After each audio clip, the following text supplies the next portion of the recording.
오늘은 갈라디아서 5장 16절 말씀을 공부하겠습니다. 오늘 본문은 믿는 자들이 성령을 따라 행할 때 육체의 욕심을 이루지 않는 삶을 살게 된다는 그런 내용인데요. 16절 말씀 다 같이 한번 읽겠습니다. 시작. 내가 이르노니 너희는 성령을 따라 행하라. 그리하면 육체의 욕심을 이루지 아니하리라. 아멘. 지금까지 바울은 거짓 형제들에게 미혹이 되어서 의롭다함을 얻기 위하여 할례를 받으려고 하는 갈라디아 성도들을 향하여 그것은 어리석은 짓인 것을 설명했습니다. 그렇게 다른 복음에 따라 살면 그리스도에게서 끊어지고 은혜에서 떨어진다고 하면서 말입니다. 그런데 여러분, 왜 믿는 자들이 믿음으로만 구원받는 것이 아니라 그 위에 우리의 선한 행실이 있어야 한다고 하는 이 다른 복음에 미혹이 될까요? 그 본질적인 이유는 딱 한 가지입니다. 바로 복음에 대해서 잘 알지 못해서 그런 것입니다. 그러므로 오늘 이 시간에 복음에 대해서 분명히 아는 시간 되기를 바랍니다. 여러분, 우리가 죄에서 구원을 받은 것은 이 복음을 믿고 구원을 받은 것입니다. 로마서 1장 16절인데요. 내가 복음을 부끄러워하지 아니하노니 이 복음은 모든 믿는 자에게 구원을 주시는 하나님의 능력이 됨이라. 먼저는 유대인에게요. 그리고 헬라인에게로다. 이렇게 말씀하고 있습니다. 그렇다면 기쁜 소식이라는 의미의 이 복음이란 구체적으로 그 내용이 무엇일까요? 그것은 바로 그리스도께서 우리 죄를 위하여 십자가에서 피 흘려 죽으시고 3일 만에 다시 살아나셨다고 하는 소식입니다. 고린도전서 15장 3절 4절 말씀인데요. 내가 받은 것을 먼저 너에게 전하였노니, 여기 사도 바울이 먼저 받은 것, 고린도 교회에게 전한 것, 이것이 뭐냐? 복음을 말하는 거예요. 복음. 복음은 예수 그리스도의 계시로 사도 바울이 받은 것입니다.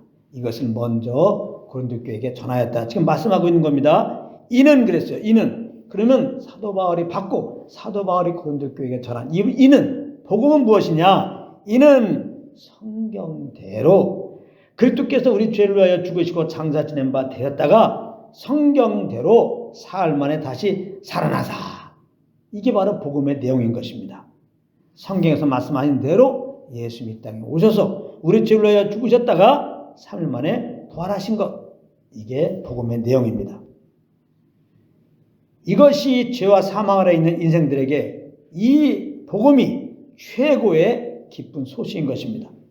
왜냐하면 모든 사람은 죄로 인하여 한 번 죽고 그 위에 하나님의 심판을 받고 영원한 불못에 떨어져서 영원한 고통 가운데 살아야 할 운명인데, 누구든지 이 복음을 듣고 그리스도를 믿기만 하면 죄에서 구원을 받게 되기 때문입니다.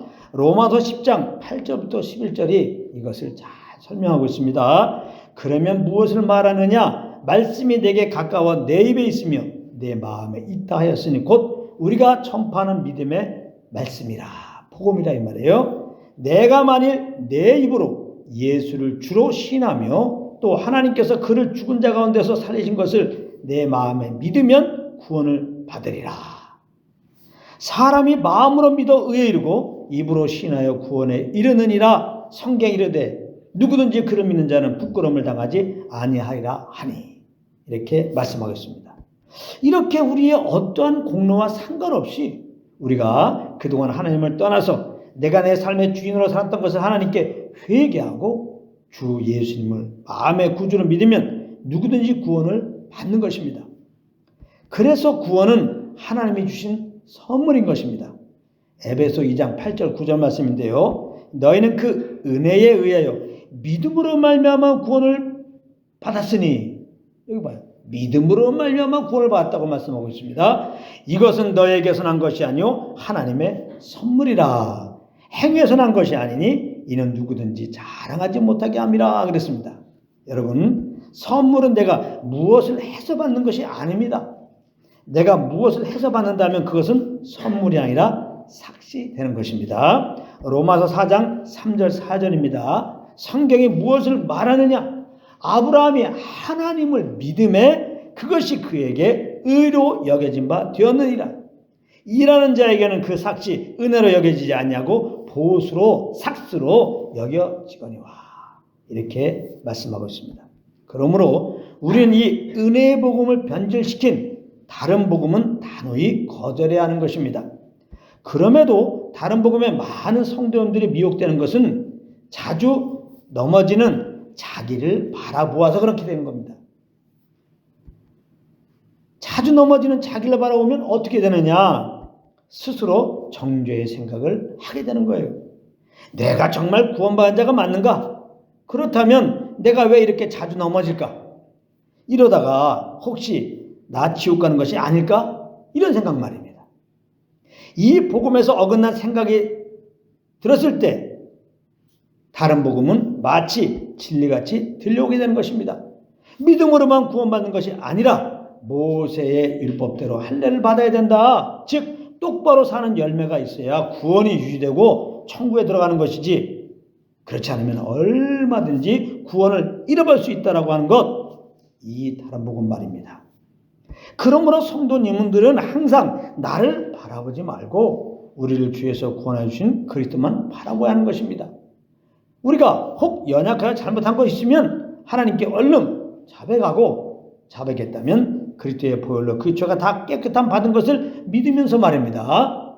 요한일서 1장 9절입니다. 만일 우리가 우리 죄를 자백하면 그는 미쁘시고 의로우사 우리 죄를 사하시며 우리를 모든 불의에서 깨끗하게 하실 것이요. 이렇게 말씀하고 있습니다. 그리고는 오직 성령을 따라 행해야 되는 것입니다. 이게 굉장히 중요한 거예요. 성령을 따라 행해야 된다. 믿는 자는 성령을 따라 행해야 된다. 이것이 하나님의 아들들로서 사는 유일한 길이기 때문입니다. 로마서 8장 14절입니다. 무릇 하나님의 영으로 인도함을 받는 사람은 곧 하나님의 아들이라. 이렇게 말씀하고 있습니다.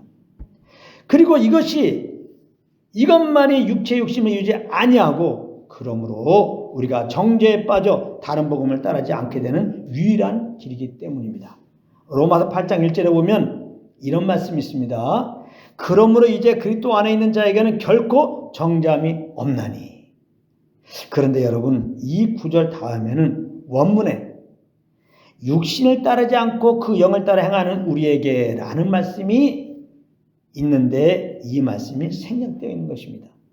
그러므로 이 말씀을 연결해 보면 그리스도 예수 안에 있는 자들은 성령을 따라 행하는 자들이고, 그러할 때 정죄에 빠질 일이 없게 된다는 의미의 말씀이 되는 것입니다.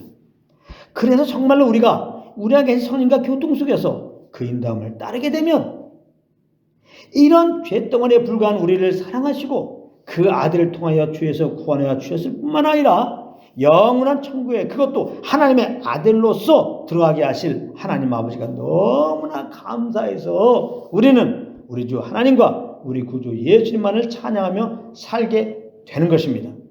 여러분 모두 평생 이런 은혜의 삶이 되시기를 우리 주 예수 그리스도의 이름으로 축원합니다.